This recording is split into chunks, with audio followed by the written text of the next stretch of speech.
Good afternoon and a warm welcome to the fourth academic session of Study Club, an initiative by POPMA. POPMA is a non-profit national level organization of practicing oral pathologists, as the name is Practicing Oral Pathologists and Microbiologists Association. It is a legally registered association, and under POPMA we have an initiative of Study Club, and in that every 2 months we organize a learning session by which the oral pathologists can learn and share their views.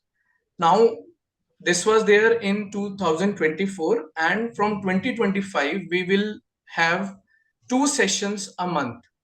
One will be a type of master class, will be from a stalwart, and the other one, the chance will be given to a newer or a younger generation person, so that they can express their views. So both the ways we have to go. We have to inculcate the new technology, the young blood, as well as the experienced one.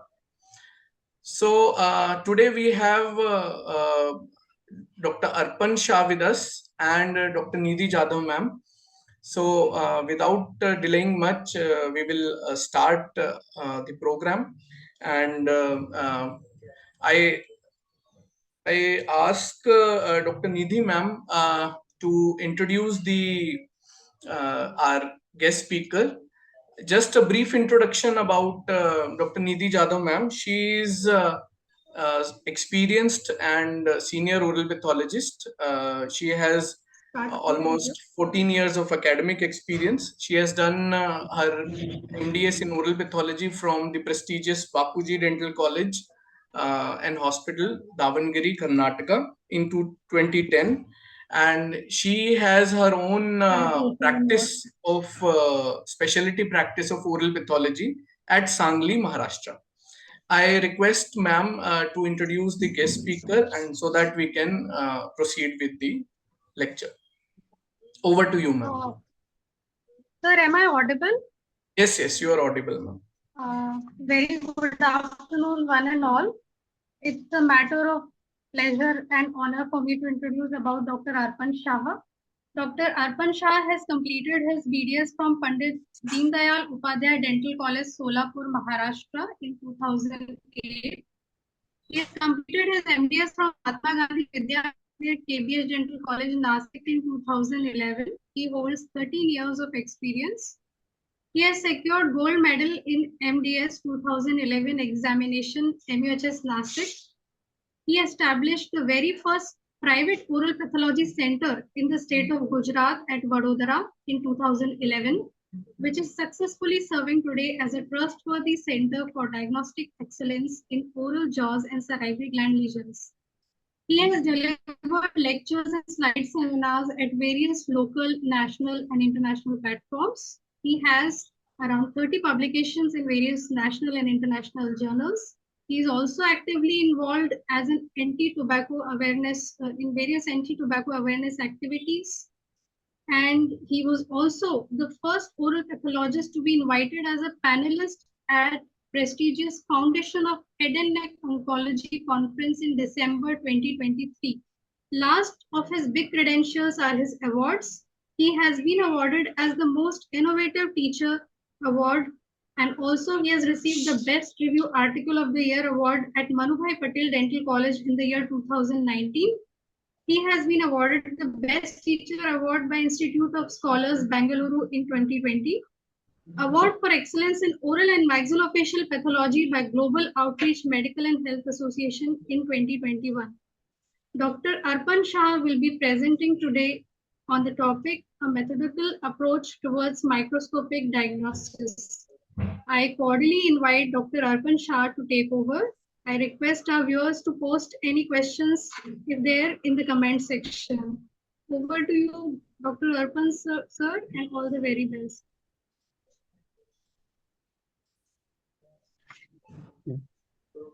Thank you very much, Nidhi ma'am, for that kind words.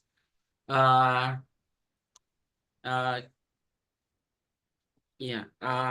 I can see some big heads of oral pathology in the house. Dr. Mandana ma'am is here. Dr. Radhika ma'am is here. Dr. Abhishek Banerjee, Dr. Pratik Patel, yes, and many more known names. I request all of you, whoever is possible, please switch on your videos. Dr. Bhuvan, can I share my presentation? Yes, yes, yes. Please go ahead. Yeah. So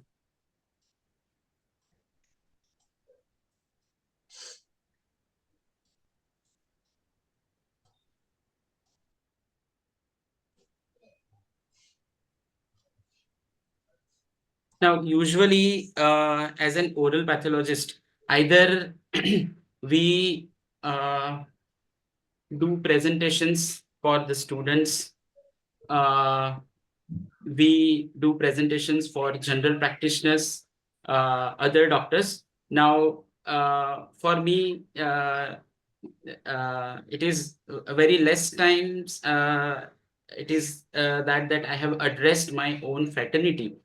So I would like to thank Dr. Bhuvan and POPMA for this wonderful opportunity to address our own fraternity on the national platform like POPMA. And kudos to Dr. Bhuvan and team to bring this association into shape. Congratulations to POPMA for the wonderful work that has been done till date for the upliftment of oral pathology in India. May our association May our association uh, scale new heights and grow bigger with the time. I see POPMA as a changing face of oral pathology in India, and I can proudly say that it was a great decision to become a life member of POPMA. I'm probably amongst the very initial members who opted for life membership, and I'm sure that together we will achieve our goals. So again, thank you very much, Dr. Bhuvan and Popma. This was the picture taken at the last oath-taking ceremony of the Popma office bearers. We had a wonderful time together, and I'm eagerly waiting for the offline conference of POPMA in 2025. So thank you very much. Before we start with the talk, I would like to express gratitude towards all these people who uh, have been instrumental in shaping my career as an oral pathologist, as a diagnostician. My teachers, my inspiration, and my friends. Thank you very much. So I would like to know among all the attendees, how many PG students are there? How many are there PG students, or are those which have who have started practicing recently, or those who are new to oral pathology? Do we have such members? If yes, then yes, this presentation would help you. So I always tell fellow oral pathologists and even clinicians that we take pride in this particular matter, that a pathologist can see what others can only imagine. How the suture material looks under microscope, the carious lesion which we treat, how does it look under microscope, the percolated periapical filling, the root and filling that goes into the periapical tissues, the PRF that we create for implant procedures, the etched surface of enamels, right? We talk about, we see all these things under microscope, and it is very amazing to see all those structures which we teach to our students, which we read in the textbooks, and it is amazing to see all these things under microscope. So I always say that pathology is art of diagnosing through color along with the brain. So pathology is a place where visual arts and science intersect. However, oral pathology, we are those lucky chunks of pathologists which we can, along with the microscopic examination, we also do clinical examination. And as a dentist, we are also bestowed upon those skills which are required for clinical diagnosis. So we are way ahead in comparison with other pathologists, general pathologists, because they don't get to see the patients. However, we get to see the patients, we get to do the procedures like biopsy, and we examine the specimen under microscope. So that way, and of course, we also know how to interpret the radiographs. So in that way, we become complete diagnosticians. So oral pathology is color plus clinical acumen. As an oral pathologist or as a diagnostician, we have been given a very important responsibility of delivering the final diagnosis based on which the future treatment of the patient is dependent. So, and this responsibility is not small. And because of that, I always feel proud about being a diagnostician, because it is said that diagnosis is the beginning. It is the kickstart. It is the beginning of the process of healing and beginning of regaining the health. So, in all disciplines of medicines, we have methods, we have protocols, we have standard operating procedures, we have tips and tricks. For example, surgical protocols, we have when we do implants, we have implant loading protocols, we have steps for RCT, we have steps for composite restorations, we even have protocols for our surgical pathology reporting. But the fundamental thing that we do under microscope, diagnosing the lesion, the microscopic diagnosis. Do we have any method for microscopic diagnosis? Do we think about that? And or is it taught to us at the root level during our UG or PG curriculum?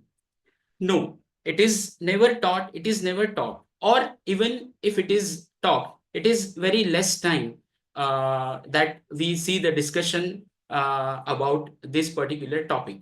However, this is a very challenging topic. I have tried to make it as simple as possible for, especially for the newcomers who are new to the microscopic diagnosis. So ऐसा नहीं है, there are no mentors in our slides जो दिमाग की बत्ती जला दे.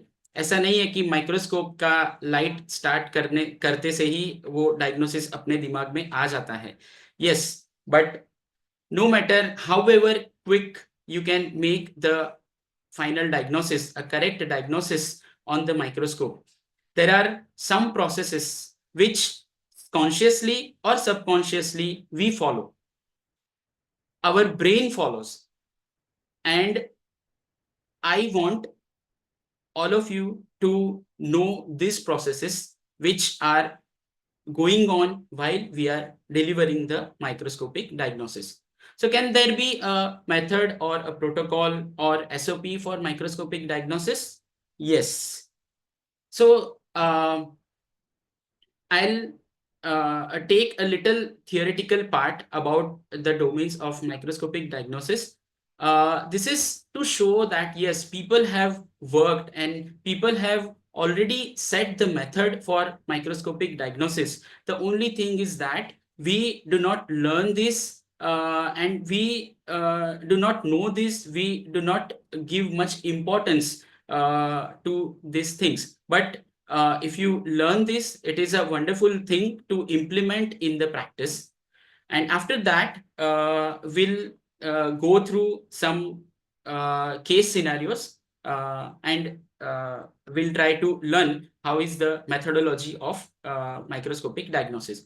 So first is the cognitive. So microscopic diagnosis, when we are doing a microscopic diagnosis, we are working in these 4 domains. One is cognitive domain, another is communicative domain, another is normative domain, and last is medical conduct. The cognitive domain, which deals with the thought processes of our minds. When we look at a particular slide, a particular lesion under microscope, our brain runs through internal memory algorithms, contemplation, extrapolation, thinking, reasoning, arguments, debates, depending upon the things that we know. Then next is the communicative domain. This is a very important for delivering the microscopic diagnosis or for any diagnosis for that matter. It deals with the exchange of information. May it be in the form of history taking, may it be in the form of clinical examination, may it be in the form of uh, taking the information from the clinician, taking opinion from our colleague, uh, maybe in the form of presentation to some meeting or conference, or maybe in the form of publication and seeking the opinion of stalwarts. So this is a communicative domain. So guys, diagnosis can be a wonderful co-creation if we work together. So that is about communicative domain of the pathological diagnosis. Then we have a normative domain. Like all other sciences, all other disciplines, the microscopic diagnosis, the process of microscopic diagnosis is also, it follows certain norms. For example, technical norms. For example, a defined method of H&E staining or root canal treatment for that matter, or a method of crossing of some particular specimen. Then we follow rational norms.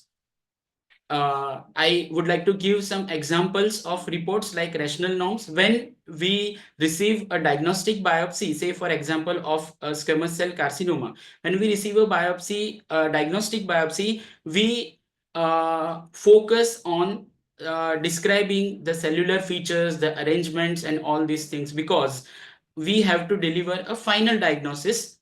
We have to deliver a diagnosis for the treatment in that case. However, when we receive a resection specimen of squamous cell carcinoma, then we do not describe the cellular features. Do we describe in detail? No. What is more important over here is to mention about the status, the adequacy of margins, depth of invasion, bones of invasion, all these things. So we have to be rational where which thing is important. So that is governed by rational norms. And here I would like to quote the different categories of reports. For example, some reports are ideal reports. Ideal reports where you have all the important data which may not be the report in which you have included all the data which may not be necessary for the future treatment also. Those are ideal reports. For example, adequacy of margins, your molecular results of molecular studies, everything. Whereas good reports are those which are useful for future patient treatment. They may or may not include the features which are which may not be necessary for future treatment, and worse report which lack the important information which are required for clinician to proceed with the treatment.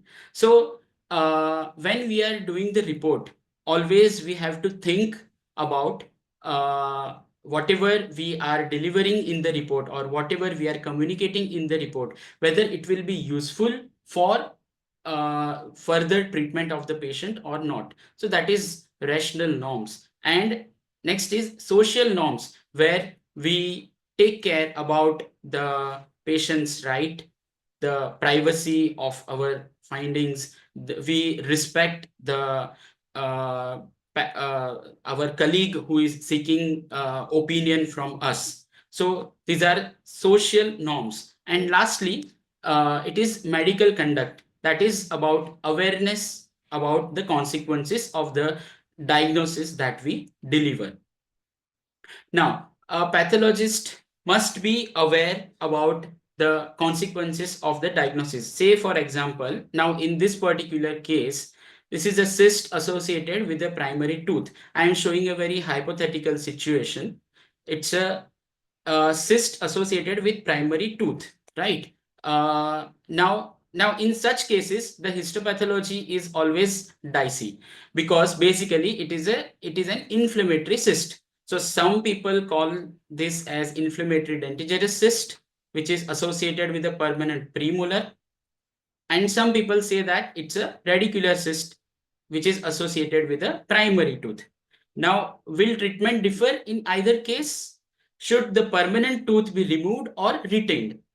That is the question in majority of such cases. Of course, the feasibility of salvaging the permanent tooth will depend upon the surgeon's call and the feasibility of salvaging it. But yes, if we think about theoretically or hypothetically, yes, the treatment will differ. If we quote it as dentigerous cyst, then the premolar will be sacrificed, because if we remove the tooth and we keep the premolar in the jaw, theoretically, the reduced enamel epithelium will be detached from the enamel surface, which will hinder the eruption of the premolar. But if we quote it as radicular cyst, the premolar can be preserved. So this is the awareness of the consequences that we should have. So now, as in this case, we could achieve the eruption of the premolar. We retained the premolar and we just extracted the primary tooth with enucleation of the cyst. This was just example of medical conduct. So that completes the theoretical part or the domains in which we are working as diagnostician. Now, let us talk more about the cognitive process of microscopic diagnosis. This is the thing I want to talk much about today.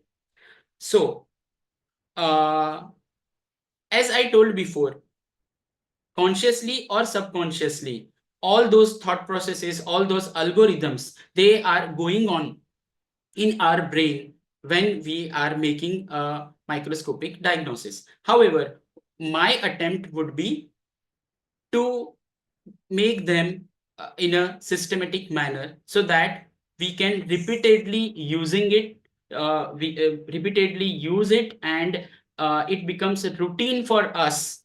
So that our process of microscopic diagnosis becomes easy. So, can I have some comments over this? I would like the participants to give the diagnostic comments on this picture, this particular picture. What this lesion is, can I have some comments? Nidhi ma'am, do we have answers?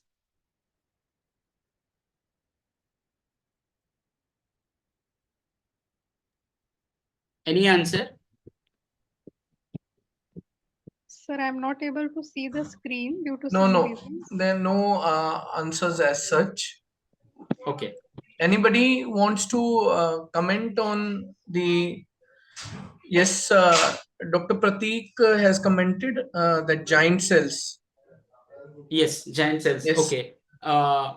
PGCG is Now, also there. Giant cells.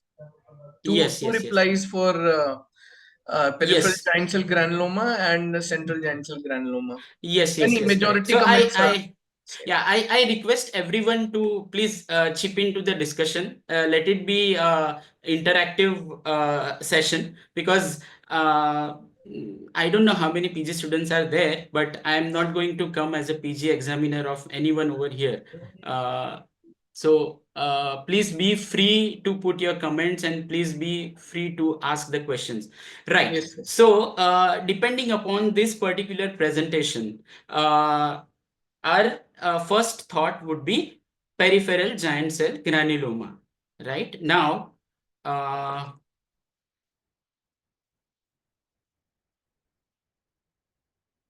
yeah, right. So there are three different scenarios which will give a similar microscopic picture.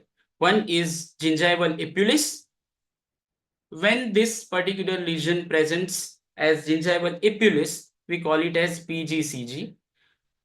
Beyond that, if we take a radiograph and if we find that it is eating up the bone, then it becomes CGCG. Beyond that, if we find that this lesion has been accompanied by elevated serum parathormone, then it becomes brown tumor. Right? Let us have one more example. Okay. A very classic example, a very classic microscopic picture. Can I have few diagnoses?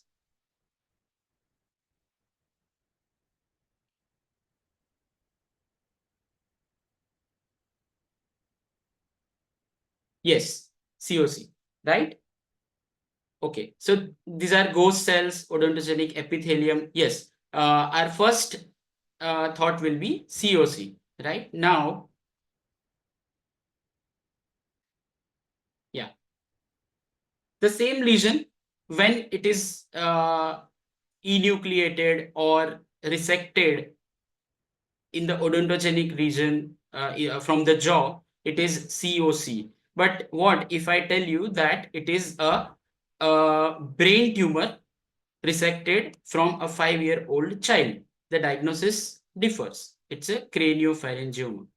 So what point I want to make out over here is lesions with similar histomorphology in different clinical scenarios behave differently and they need different treatment protocols. Like the I fondly remember the few Bollywood movies where the Humshakals or the Judwa hero heroines are there, and they both behave differently and they have to be dealt differently. For example, in the first example, we saw PGCG where the local excision as a treatment would be sufficient.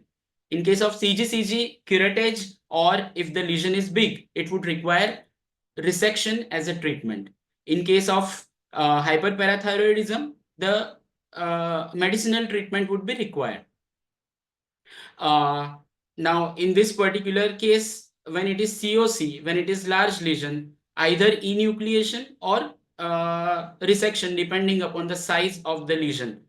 Whereas when it is in the bone, might be a conservative excision because in brain you cannot do excision like we do in oral cavity or in jaws, because the any extra amount of normal brain tissue removed will uh, invite the neurological deficit. So the point I want to make is that as the diagnosis changes, the behavior of the lesion changes, and the treatment that is required will also be different.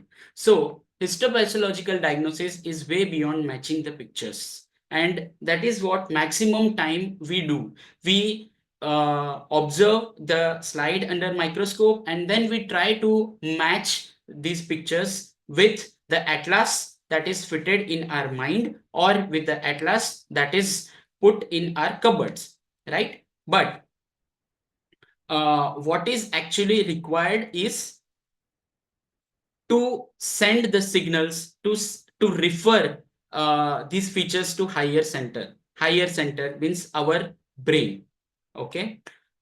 So whenever we receive a case for diagnosis, for microscopic diagnosis, each case is taken upon as a puzzle.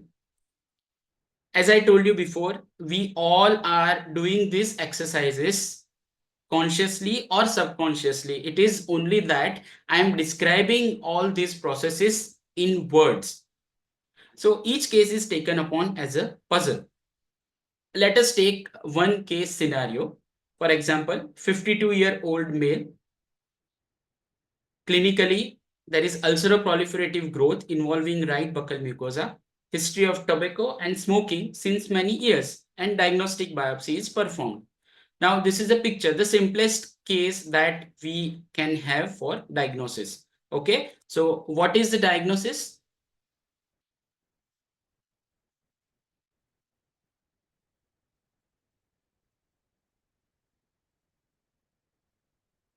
Can anyone comment?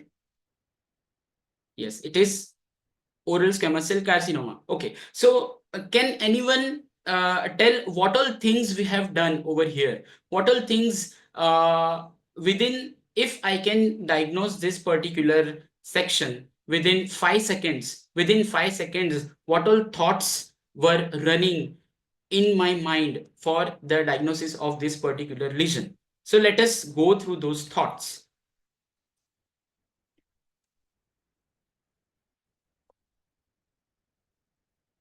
So we identified that this is a squamous mucosa. Then there is epithelial proliferation, that is the abnormality. Then this epithelial proliferation is invading within the connective tissue, that is the relationship between the normal structure and the abnormality. The process we identified that it is a neoplasia, malignancy. We identified the pattern, the arrangement. The malignant cells are in nests and islands. We identified the cellular features. There is a cellular atypia. And finally, we arrive at final conclusion by exclusion of other known entities. I can accept this lesion as primary mucosal squamous cell carcinoma if metastasis is ruled out. Why metastasis? Because whenever we diagnose malignancy, always think about, give one thought about secondary malignancy. Now it becomes very less in oral cavity because the clinical features and the history and everything is very much clear that and we encounter no difficulty in diagnosis. But when we are dealing with other head and neck parts, locations, for example, base of tongue, epiglottis, or pharyngeal lesions, where we sometimes we have to think about secondary, we have to work out about this, and then we can give diagnosis as primary squamous cell carcinoma. So whenever we identify something as a malignancy, always give a thought about secondary. So now here the age, gender fits, the site fits, the morphology fits, the clinical appearance fits, the histology fits, single focus of the lesion in body. Okay, now we don't do it routinely, or that doesn't come in our practice, but when we send the patients to higher center, most of the higher centers, even if it is confirmed that it's a primary malignancy, usually they have protocol of doing PET scan in all cases of malignancy, just to rule out that whether the primary tumor has got some secondaries anywhere, or the primary tumor itself is a secondary tumor of some other site or not. So when we confirm this, the diagnosis is confirmed, it's a squamous cell carcinoma. So this is the thought process that we need to develop, and all these parameters, they should come into our minds. And if any of this parameter is not fulfilled, then we need to work out little more for delivering the diagnosis. Then another thing that we usually ignore is we do not identify the processes that we encounter in our slides or in our sections.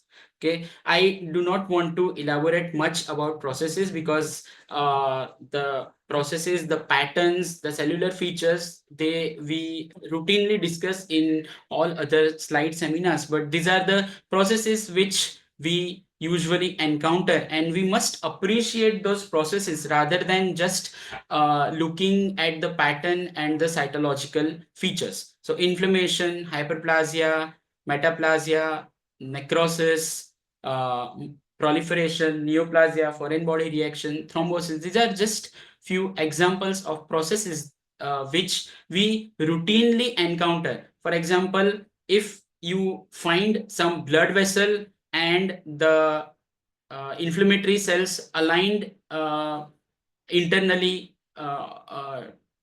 near the wall of the blood vessel, what is that process known as? Can anyone answer? The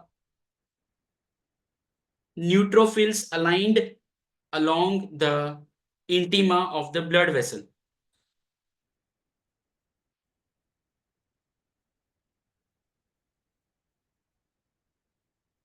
Yes. Okay. Margination and diapedesis. Okay, that comes in inflammation. Yes. So I have curated 3 cases. Now, no way I want to prove that this is some great diagnosis, or I receive such cases, or I have diagnosed these cases. The motto behind choosing these cases is just to inculcate the process of microscopic diagnosis, the training of the mind in a way to think in that particular manner. So let us see case 1. It is of 42-year-old female, excision of an epulis. Now, whenever I do presentation, I usually keep photomicrographs as low in number as possible. But as I'm presenting today in front of my own fraternity, I can take this liberty of not putting the clinical pictures, but more and more histological pictures. So here is the photomicrograph for you. So it's a squamous mucosa, gingival epithelium. There's a connective tissue. Connective tissue, it is populated by cells, inflammatory cells. If we give little closer look, the cells, they look little bigger than what we expect.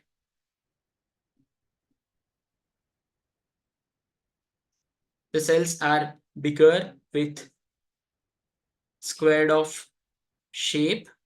Yes, the closer view of the cells. There is no pattern, you can say. The cells are infiltrating like a sheet. Anisonucleosis, hyperchromatic nuclei, some mitosis. So what thoughts would come in the mind? Is it a reactive gingival overgrowth? The age fits, yes. The site fits, yes. Does the morphology fit? No, there is something which is fishy about this particular lesion. It is not fitting into a routine reactive gingival overgrowth that we routinely receive for diagnosis. So it looks very atypical to quote as a reactive lesion. I can accept it as a reactive gingival overgrowth only if malignancy can be ruled out, because the cells over here are way too atypical to quote it as reactive overgrowth. So any significant history? Now, yes, in this case, the patient was HIV positive. The patient was, which we explored after we look at the slides. So is there any known malignancy occurring in AIDS patient which favors oral tissues or gingiva? Yes, non-Hodgkin's lymphoma. It may occur in AIDS patients. So can this be a lymphoma? Yes, again, the age, site, morphology, supportive history, everything fits. So let's confirm with some immunomarkers. So this is the panel of immunohistochemistry for all of you. So yes, it's a malignancy. CD138 is expressed strongly with MIB1 index approximately 70%. So this was a non-Hodgkin's lymphoma, a plasmablastic lymphoma, which is a very known variant of non-Hodgkin's lymphoma, known subtype of non-Hodgkin lymphoma, which occurs in the setup of HIV with favored gingiva as a favored site. So this is about the morphology. Let us go to case 2. This 70-year-old female, localized gingival overgrowth involving right lower posterior alveolus. There are no significant bone changes on radiograph.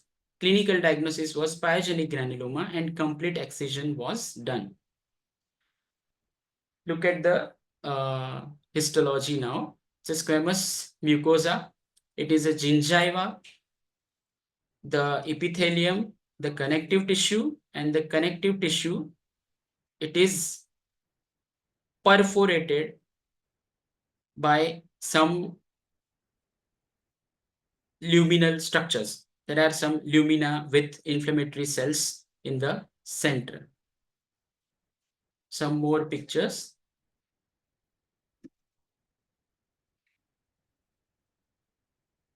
Right. So, can anyone tell these structures are pointing towards origin from which structure? This can be originated from, which are these structures? They look like lumina with some secretion, inflammatory cells in the center. Can I have any answer? Yes, ducts. Basically, this is looking like a glandular structure. So the lesion is arising from the glands. Okay. Again, we can see necrosis in the center. That is, we call it as comedonecrosis. Obviously, malignant looking cells with angry nuclei, nucleomegaly, prominent nucleoli, bizarre mitosis in the center. So the salient microscopic features over here are ulcerated surface, duct-like structures, malignant cells in interconnecting cords, comedonecrosis, nuclear features, and bizarre mitosis. So the first thought being a site, head and neck, and oral cavity, it can be a high-grade malignancy of salivary gland origin. I took this slide and took opinion of general pathologist and what could be the first diagnosis made by them? Can anyone tell? Being the comedonecrosis highlighted in the slides, what could be the diagnosis if we consider this as salivary gland origin? Yes, it could be salivary duct carcinoma. Right. So that was the diagnosis given by general pathologist. But something that was not satisfying to my mind, and that was the site of the lesion. Histology fits, the age fits. Yes, 72-year or 78-year-old lady. It is a good age for having a salivary duct carcinoma. But site, gingiva, a salivary gland lesion in gingiva, that was something which was poking me continuously. So as another differential, I put as metastatic malignancy and talked with the surgeon. Now, why? Why it could be metastatic malignancy? Because gingiva is not a common site for primary salivary gland tumors. However, gingiva is a known intraoral site for metastatic deposits. In fact, it is the most common intraoral site for metastatic deposits.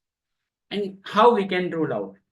So, doing PET-CT, which showed FDG uptake in multiple areas throughout the body and more likely of a metastatic disease.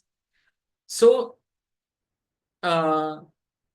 this is how we can guide the diagnostic process, and the surgeons will yes, it could be breast, it could be uh, the primary. Where was the primary, we couldn't know, because the patient lost to follow up once we referred the patient to higher center. But this is how we can guide the clinician also on the diagnostic pathway. So that was a metastatic uh, glandular malignancy. Diagnosis is secondary or metastatic glandular malignancy. We are not dealing with the a very clear-cut diagnosis over here. What I want all of you to show over here is the process that we should follow. The last case, the 9-year-old boy, excision of a lymph node from posterior triangle of neck. Now,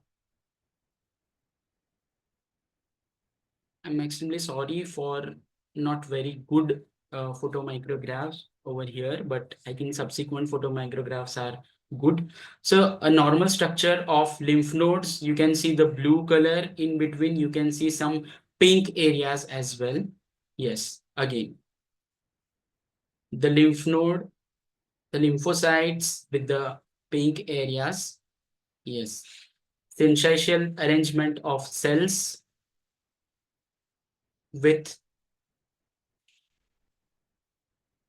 good amount of cytoplasm in comparison with the lymphocytes. Yes. Now I think it is more clear. Can anyone tell what are these cells? These cells are again, they have features of nuclear atypia, nucleomegaly, prominent nucleoli. Can anyone tell which are these cells?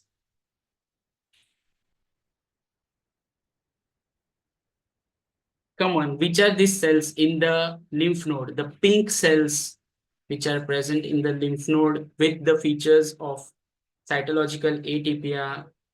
Yes, these are epithelial malignant cells. Right.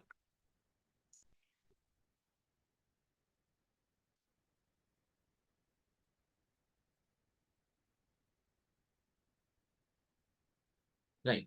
Some more pictures. So what thoughts would come in the mind? Looks to be a malignancy, primary or secondary? Looks to be a secondary or metastatic squamous carcinoma because it is a lymph node. The morphology fits, yes. The site fits, yes. But does the age fits? Usually, in pediatric age group, there are very few carcinomas which occur in pediatric age group. So whenever and in cervical lymph nodes, particularly the metastatic squamous carcinomas are usually in the adulthood and not in pediatric age group. So is there any variant of squamous carcinoma occurring in pediatric age which may show metastasis to cervical lymph nodes? Yes. The answer is NPC, that is nasopharyngeal carcinoma. So yes, here the age fits, the site fits, the morphology also does fit over here. The diagnosis is metastatic nasopharyngeal carcinoma. And how do we confirm it? By doing CT scan, diagnostic biopsy from fossa of Rosenmuller in nasopharynx, IHC, cytokeratins, and we can do Epstein-Barr virus fish also to establish this final diagnosis. So that was the third case.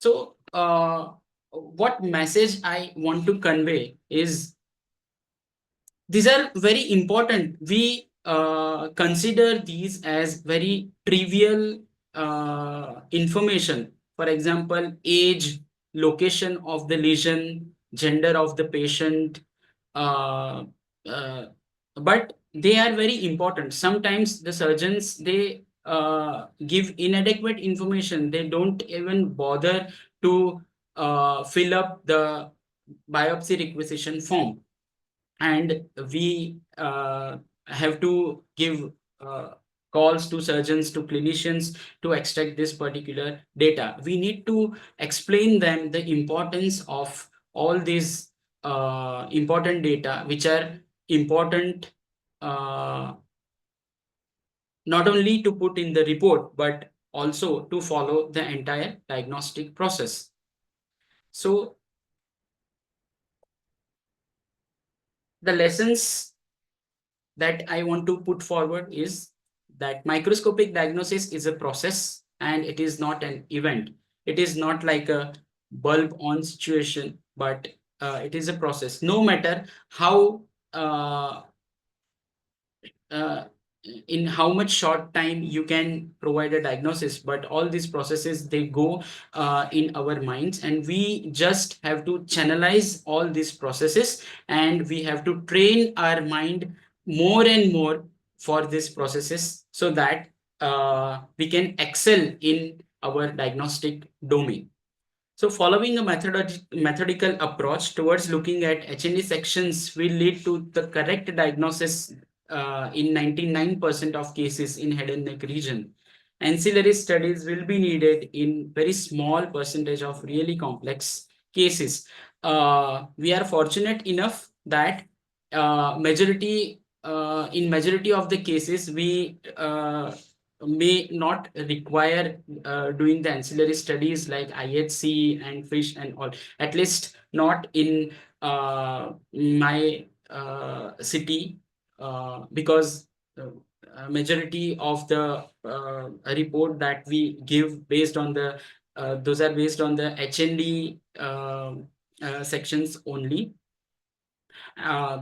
Because the ancillary studies will be done once the patient is referred to higher center, and even in private there is a financial problem that the patients will deny for the ancillary studies like IHC and all.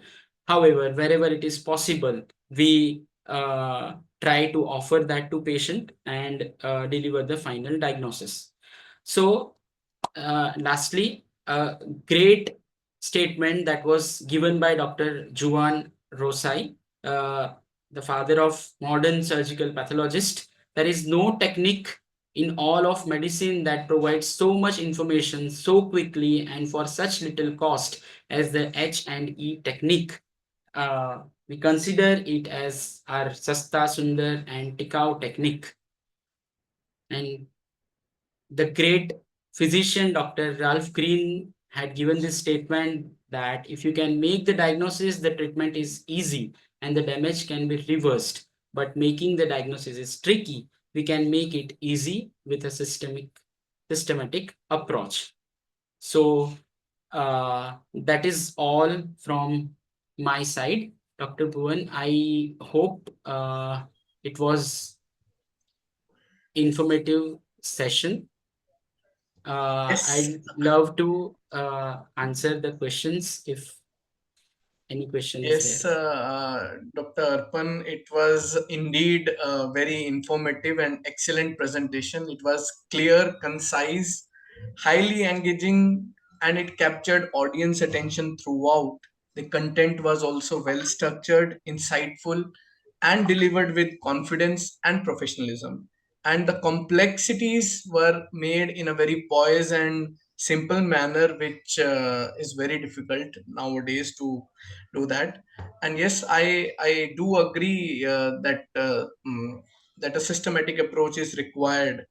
And yes, suppose we have to run a car or we have to drive a car, so there's also a manual comes, but you cannot, just by reading that manual you cannot drive the car. So but you have to follow some protocols or some SOP. The system might be different for everybody, but there has to be a systematic approach. So yes, kudos to you, sir. And we really appreciate your efforts for today's presentation.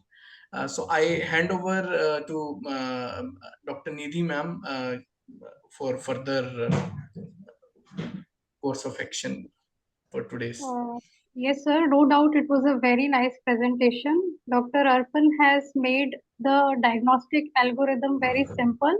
Whenever we get a case, how routinely we should go right from collecting the right clinical details. If there is any suspicion, go for systemic correlation, go for any advanced techniques wherever required, and then come to the precise diagnosis, which is very, very helpful. And I'm sure this is going to help all our practicing pathologists, especially the junior budding pathologists who are going to report soon or out the cases.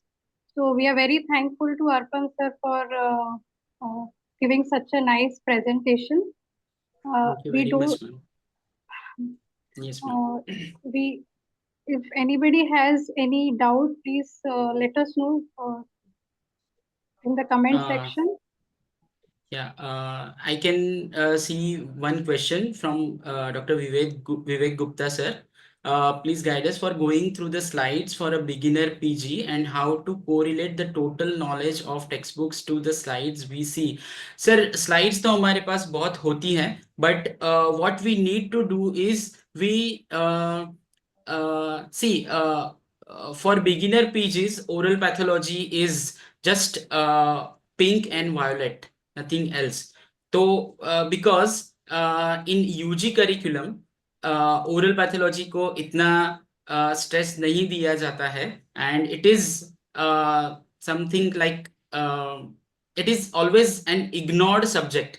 तो उसमें इतना पढ़ाते भी नहीं है और इतना दिमाग को ये भी नहीं देते हैं ओरल पैथोलॉजी को. So when the students come to the department for the first time, तो आई थिंक उनको फिंगर पकड़ के पढ़ाना पड़ता है. First you ask them to see the slides of normal dental histology, oral histology, and then slowly go to pathology, the lesions of pathology. And as I told in my presentation also, if we practice this particular exercise, I think this is very fundamental and basic exercise that you identify what is the normal structure, what is the abnormality that you can identify, then you try to identify what is the relationship between these both. You try to identify what is the process that is going on within the lesion. I think if we go with this particular approach, it becomes very easy for the students to identify the slides. I think I have Yes, made Dr. this point. Saikat wants to ask a question. Yes. Hello. Yes, Hi, Dr. Dr. Saikat, Saikat. you're audible. Hello, good afternoon. Actually, I don't really want to ask any question, but first of all, let me congratulate Dr. Arpan for such a beautiful presentation.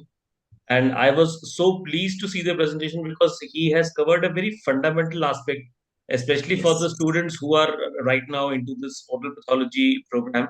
Because, as students, we sometimes tend to get entangled in that war of who is giving a correct diagnosis.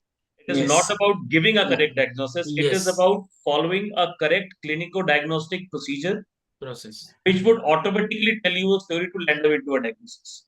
And in such a beautiful way, Dr. Arpan has explained it. And I think if any PG student or a budding oral pathologist is there, I mean, we all are budding oral pathologists for that matter, but we should always keep ourselves distanced from this fight. Who is giving the best diagnosis? Who is giving the correct diagnosis? Best diagnosis. Yes. Anybody giving Very true. dysplasia and somebody else saying that dysplasia, but I'm not sure of carcinoma, both are correct at their own respect. But then you have to bring in the side, the clinical picture, and everything the way Dr. Arpan has explained. So I'm really, really pleased, and kudos to you, Dr. Arpan. Very, very nice presentation. Thank you very much. And even I want to second Dr. Saikat because he is also a practicing person. Just wanted to highlight to all the viewers that diagnosis, yes, you have to render a diagnosis, but if you give a diagnosis which can tell that the lesion is having which kind of process, if you divide the whole of pathology it will be divided into, I think, 4 or 5 processes. One is developmental, the another one is inflammatory, then neoplastic, then hemodynamic, and any other alterations or those changes. So you have to categorize and then you can go ahead. And even in the medical legal part, because I'm a medical legal expert and a lawyer also, so the court never punishes you for giving a wrong diagnosis.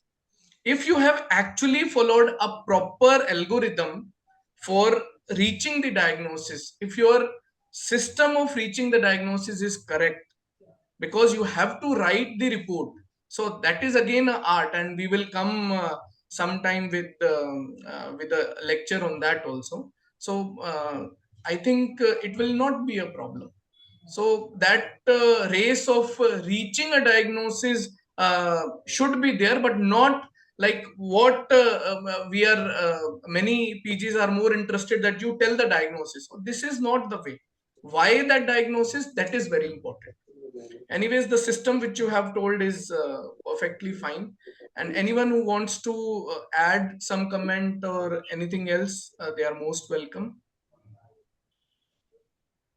Sir, there is a question. Yes. Dr. Kiran Jadhav has asked the question, how do you manage giving diagnosis as early as possible, which is Which is expected by the clinicians?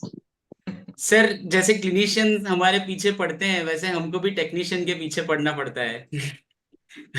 अगर मैं आज उसको specimen grossing करके दूंगा, तो then I'll have to be behind him that you please give me the slides tomorrow, so that I'll have some time on my hand, so that I can take an opinion. I can because some cases we cannot deliver diagnosis without taking an opinion or without thinking really in detail. So once we receive the slide,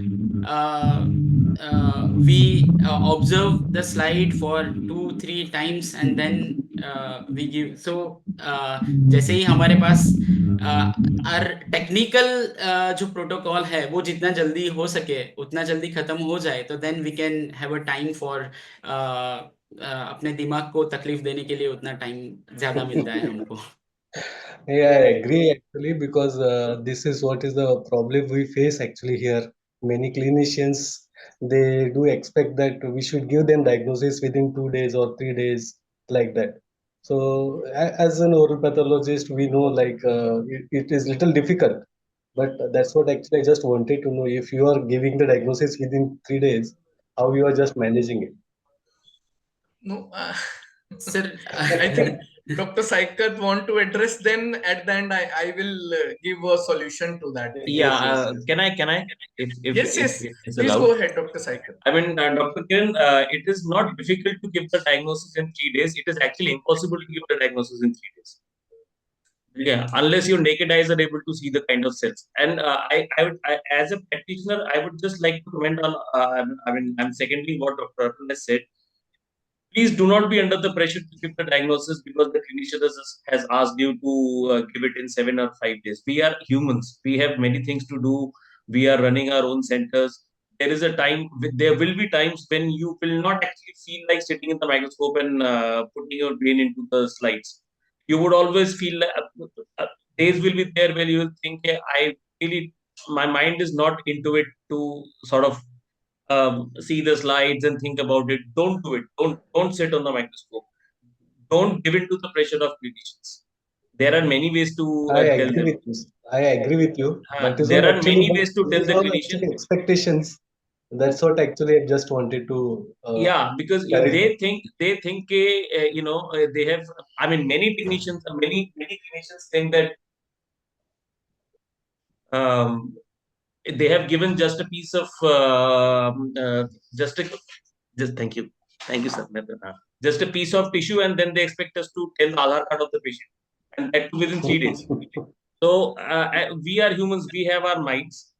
There is a mindset to sit into the microscope and look into the tissue and then think the way Dr. Arpan has just told us beautifully. So if you're not feeling like it, if you're not feeling up to it, don't give in to the pressure of the clinicians. A good clinician who, at the end of the day, we are all working for the betterment of the patient. good clinician, a concerned clinician will understand your problem. And if he's not understanding, he or she will not understand any visuals. Okay, even I want to. I think we are above time, above the scheduled time, 10 minutes. Anyways, I'll just concisely say in 1 minute, sir. You cannot fulfill everybody's expectations, and that too, especially clinicians, because they want where I'm working, they want the reports in just 5 minutes, which is not possible. Suppose a CBC report or a triple H report, or and histopathology is one which requires you have to scratch your head and then put so much of time.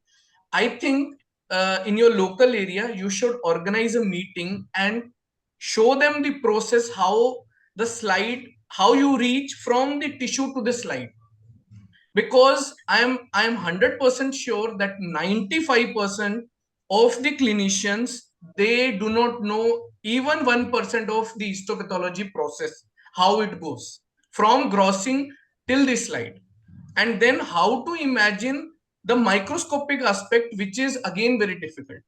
So the best way is to educate them that this is the way. And I must suggest, never ever give a diagnosis in a hurry, because you will definitely land up in some kind of problem if you render any kind of work in a hurry. So it will not be a good thing. So it's my suggestion that you define your TAT, be it 5 to 7 days or 7 to 10 days. In my opinion, I always give 7 to 10 days time, and it will be a detailed report, including the comments about the disease, because whatever the disease you will write, 70% do not know about the disease only, that what treatment has to be done. These are actually the bitter truths and should also come out. No doubt we are dependent on clinicians, but it does not give them the leverage that they can overpower us in any of the form. How much we require them, they also require us, because anyways the treatment is going to depend on the diagnosis. So it's better to educate them, make some kind of pamphlets. I have with the courtesy of Dr. Abhishek Badranna sir, I can share with you. You can always incorporate in your brochure and tell them that without that this report cannot be done. So this is my way. And in cases of surgical pathology or in cases of frozen section, yes, that requires a different level of thing, but majority of the cases which comes to a routine oral pathology practice, they are not so urgent. And this is actually a tendency, because what happens, the patient may have a carcinoma, is having a lesion or a swelling from past 5 years, but he wants report in 5 minutes only. So We tell them agree with you, nothing sir. will Actually, happen. You we you agree can with you, wait and for this is 5 what minutes. actually we practice. But this is like just I got some expectations from some surgeons only, oral surgeons only. That's why I just wanted to I know if think, he's sir, having any other some tricks. what should I say? Unexpected expectations, Unexpected, unrealistic expectations should be unrealistic denied. expectations. Yes, sir. Thank you, sir. Thank you, No, Arpan these sir, were and my thank you, opinion. Bhuvan sir. And yes, I think Dr. Nidhi ma'am, anything else is there for any questions or anything so far? No, sir, it was chat box that was the last. Okay. So I'll share the certificate for the sir.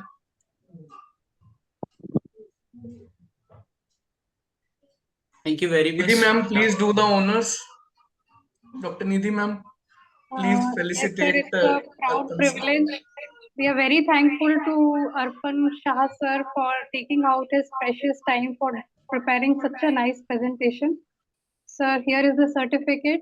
We are very, very thankful to you. Thank you very much, Dr. Bhuvan, Dr. Nidhi ma'am, and the POPMA for this privilege. And I think this is a dream come true for me, because मैंने कभी तो ऐसा imagine किया था कि कभी तो ऐसा कोई मीटिंग रहेगा जहाँ पे सब ओरल पैथोलॉजिस्ट रहेंगे और हम कुछ उनको एड्रेस करेंगे. So thank you for that. No, sir, that law of attraction should be there. And see, today it has come true. And to all the viewers, I must tell you, we are coming up with a UG series of lectures which will enlighten all our BDS graduates who actually undermine our subject. Maybe it is because of our curriculum or the routine thought how it goes on. So any volunteers for that are most welcome.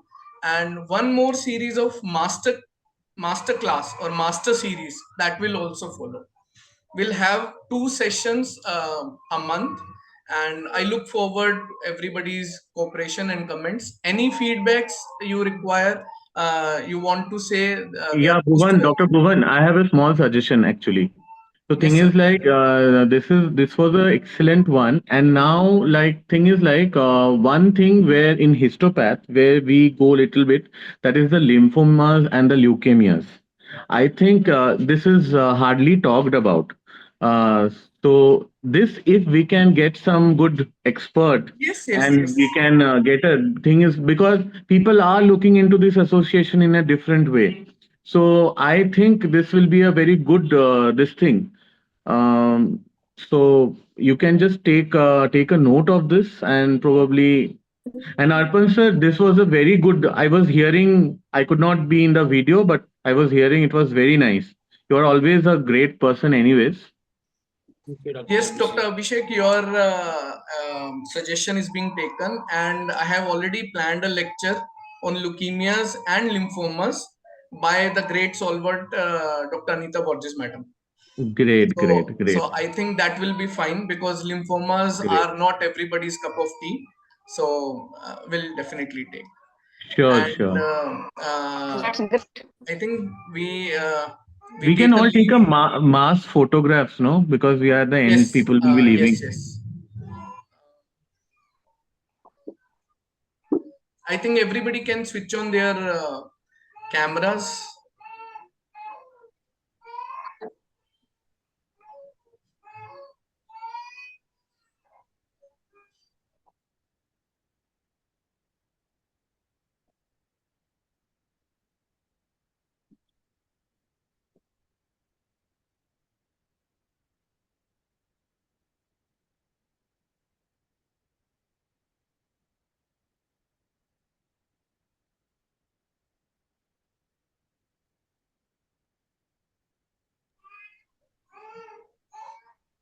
Dr. Abhishek, will you do the honors? Yeah, yeah, sure, sure. I will do. I will do. Actually, I'm in the mobile, no. So I don't know if everyone will come or not. I'll do No. that. Yeah, Okay. yeah. The speaker himself should do that. Yes. I'm member of the team. Yes, yes, But yes. You are today you no. are very special. Done. Done, sir. Okay. So Hello, I'll just Arpan. share my number in the chat box, and anybody wants to approach to join POPMA or any volunteership, it is open to everybody. POPMA is for all the oral pathologists who are practicing, be it institutional or private practice. So no such restrictions, and they are most welcome. We are working for the fraternity, and we want to promote the specialty practice of oral pathology. That is our whole and soul mission, and we are taking steps to definitely reach a final destination where we all are recognized as a proper team where diagnosis is considered a major thing. So it's already a major thing, but somehow that it has been ignored. So we are working on the recognition of oral pathology also. Thank you so much, Dr. Arpan sir and Dr. Nidhi ma'am, for your time Thank you, sir. and effort. Thank you I all. think yes, and we'll definitely meet in the next session. Yeah. Okay. Yeah. Thank Thank you you. so much, everyone. Thank you. Bye, sir. Thank Thank you. you. Yeah. Bye. Bye.